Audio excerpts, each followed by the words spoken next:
இன்றைய அரசியலில் 139 ஆண்டுகளான காங்கிரஸ் பேரியக்கம் நீட்டை எதிர்க்கிறது.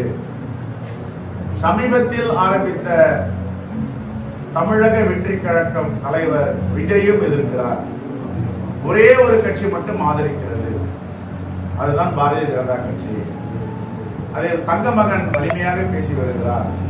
தங்கமகன் யாரும் பாக்குறீங்களா?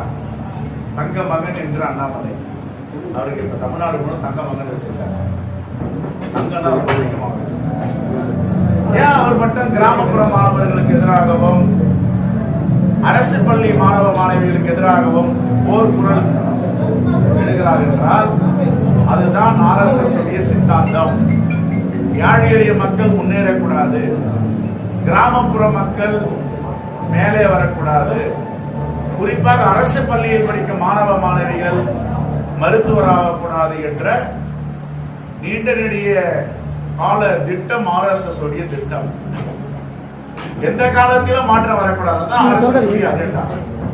அதை தங்கமகன் வலிமையாக பேசுகிறார். ஏற்கனவே தமிழ்நாட்டு மக்கள் தங்கமகனுக்கு ஒரு தீர்ப்பை கொடுத்திருக்கிறார்கள்.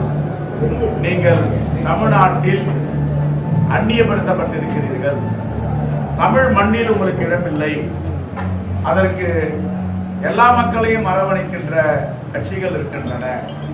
குறிப்பாக எங்கள் தலைவர் ராகுல் காந்தி அவர்களை இளைஞர்கள் எல்லாம் இன்று பின்தொடர ஆரம்பித்திருக்கிறார்கள்.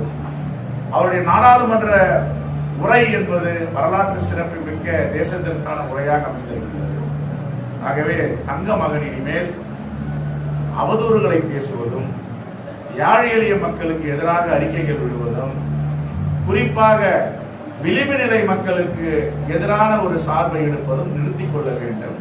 நியாயமாக பேசுங்கள், கண்ணியமாக பேசுங்கள். எங்களுடைய தோழர்களும் தயாராக இருக்கிறார்கள் உங்களுக்கு பதிலடி கொடுப்பதற்கு. இந்த அநாகரிக அரசியலிலிருந்து வெளியே வாருங்கள் என்று நாங்கள் அவரை கேட்கிறோம்.